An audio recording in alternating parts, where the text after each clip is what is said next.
Hey guys, welcome back to Best Movies Recap. Today we are going to explain an action crime movie from the year 2013 called Parker.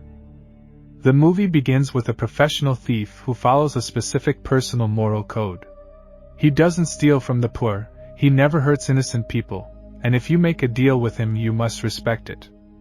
Parker's mentor, Harley, enlists him to devise a plan to rob funds from the Ohio State Fair, collaborating with an unfamiliar crew comprising 4 members, Melander, Carlson, Ross, and Hardwick. The objective is to infiltrate the secure area where the money is stored, which is heavily guarded. To execute the plan, Parker disguises himself as a priest, while Melander and Ross both dress like clowns. At the designated moment, Parker knocks on the door to divert the attention of a guard, allowing the other crew members to stealthily enter the trailer and surprise another officer inside. Parker then instructs the officer to erase the surveillance footage, while the rest of the crew proceeds to steal the money without causing any harm. After successfully completing the heist, they escape in a small van, planning to regroup elsewhere to switch vehicles. Although they manage to rob the Ohio State Fair, Hardwick fails to fully adhere to Parker's strategy, resulting in the tragic death of an innocent bystander due to a distraction fire set elsewhere. Furious with Hardwick, Parker confronts him, expressing that their situation will now attract police attention. As they drive away, Melander proposes that Parker join them for another heist that promises significantly greater rewards. However, Parker declines, insisting on receiving his fair share due to his dissatisfaction with how the first heist concluded. When Melander challenges him, asking what he would do in his position, Parker replies that he would honor the agreement and distribute the money accordingly. Faced with the need for all the funds for the next heist, the crew attempts to eliminate Parker. A struggle ensues, during which Parker shoots the driver in the ear and attempts to escape but is unsuccessful. Melander halts the vehicle and instructs Hardwick to finish Parker off. Hardwick shoots him and leaves him by the roadside, believing him to be dead as they drive away. Parker managed to survive after receiving assistance from a family of tomato farmers who discovered him and transported him to the hospital.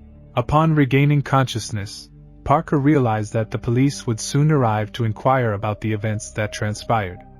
As a male nurse entered the room, Parker feigned sleep, then overpowered the nurse, stole his uniform, and escaped the hospital before the authorities could locate him.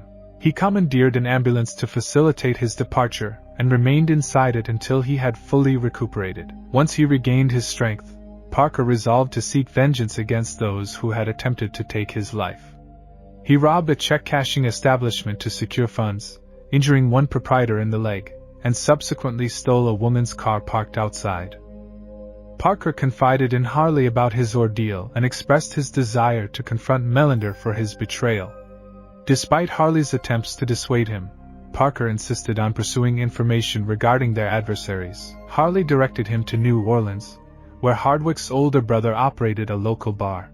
Parker incapacitated the guard and confronted Hardwick's brother, choking him with a chair until he revealed that the crew had relocated to Palm Beach.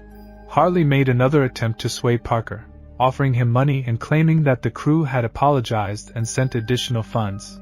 However, Parker recognized that the money originated from Harley, who was merely trying to shield himself and his daughter Claire from potential retribution from Hardwick's uncle, a mob boss based in Chicago. Parker declined the offer, because one of his personal codes is that if anyone makes a deal with him he must respect it. He believed that violating this principle would lead to chaos. Meanwhile, Hardwick received a call from his brother, informing him of the situation, and at that moment, the entire crew became aware that Parker was still alive. Under Melander orders, Hardwick was instructed to leverage his uncle's mob connections to hire a hitman named Kroll to eliminate Parker. Parker attempts to abduct Claire, his girlfriend, but she successfully escapes and seeks refuge at a fish camp before heading to Palm Beach.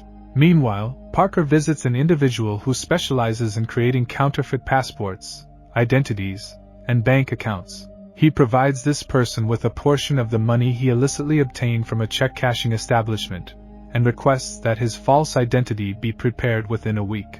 After the week has passed, Parker returns to the individual, rescuing him from assailants who intended to kill him, and subsequently collects his documents before departing. Parker then travels to Palm Beach, adopting the persona of Daniel Parment, a wealthy individual purportedly from Ecuador, who is in search of a residence to purchase.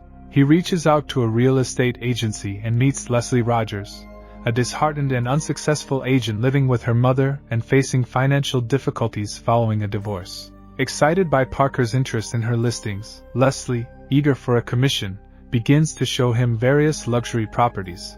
The following day, Parker arrives in his car to continue viewing high-end homes, but Leslie grows suspicious when she notices his exclusive interest in a property recently acquired by a man named Rodrigo. That night, her suspicions deepen, leading her to investigate further.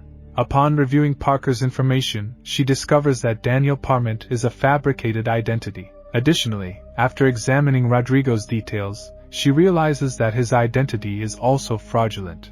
In a desperate bid for financial relief and an escape from her mother's condo, Leslie proposes to leverage her local expertise to assist Parker, provided he agrees to compensate her with a commission once he completes his objectives. Following a brief conversation, Parker agrees and informs her that their next assignment involves a jewelry heist.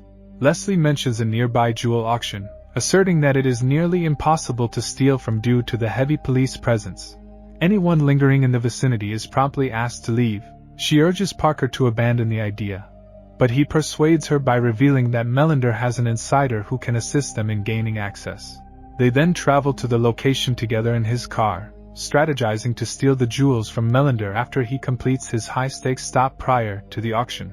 Melander crew plans to disguise themselves as movers to facilitate their heist. However, they soon discover that Parker is in Palm Beach, prompting them to send Kroll to eliminate him. While Parker is in his hotel room, he is unexpectedly confronted by Kroll. A violent struggle ensues, during which Kroll stabs Parker through the hand but ultimately falls from a balcony to his death. The following morning, local detective Jake Fernandez visits Leslie's residence and poses several inquiries regarding Daniel. Upon learning of her business relationship with him, she claims he was merely one of her clients and insists she knows nothing about him, expressing relief that he did not harm her during their time alone together. Suddenly, she realizes that the injured Parker is hiding in her home. She feigns ignorance and tells Jake that Daniel was simply a waste of her time before he departs. Leslie experiences a wave of terror, prompting her mother to advise her to remain calm. Parker provides her with a phone number, instructing her to call and relay the address to whoever answers, before returning to her regular activities. Leslie's mother is taken aback, as it is the first instance of her dog showing affection towards someone.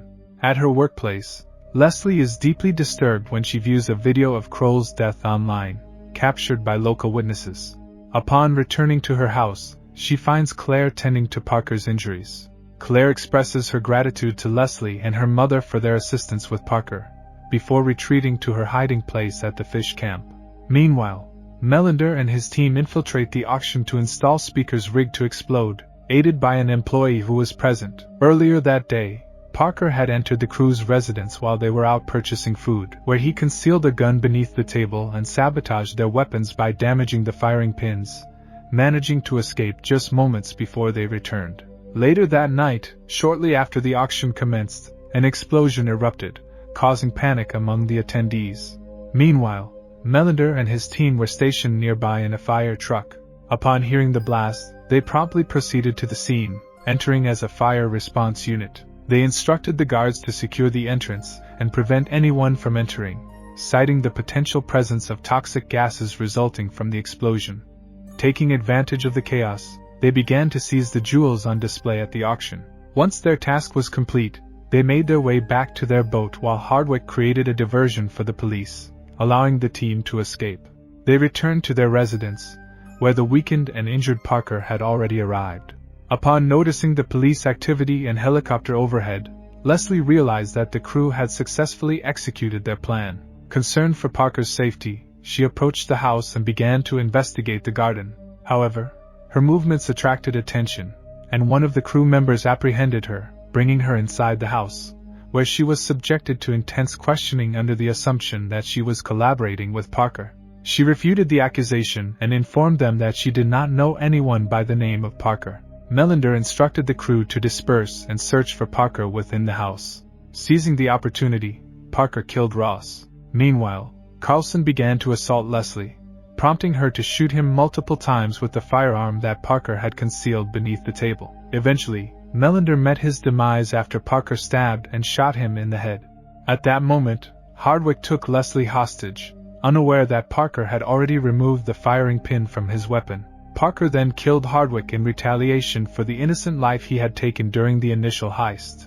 All crew members ultimately perished. Parker and Leslie made arrangements for the jewels to be hidden at her workplace, with plans for him to send someone to retrieve them after a few months. Once sold, he would send her the proceeds. Leslie inquired about the amount she would receive, to which he replied that after taking his share from the first heist and Harley's portion, they would divide the remainder, assuring her it would amount to millions. She smiled yet felt a sense of sadness as she realized that from the outset, she had no chance of being with him. They then parted ways. 6 months later, Parker travels to Chicago in search of the mafia boss who had previously contracted Kroll to assassinate him.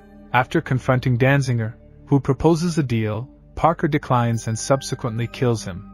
A year later, Leslie receives a substantial package in the mail filled with thousands of dollar bills, accompanied by a note from Parker instructing her to conceal the money in her home and to use it gradually. In the final scene before the credits roll, the tomato farmers who had saved Parker's life discuss the newfound wealth that has transformed their lives, attributing their fortune to the mysterious stranger they rescued, whom they believe was an angel sent to test their character.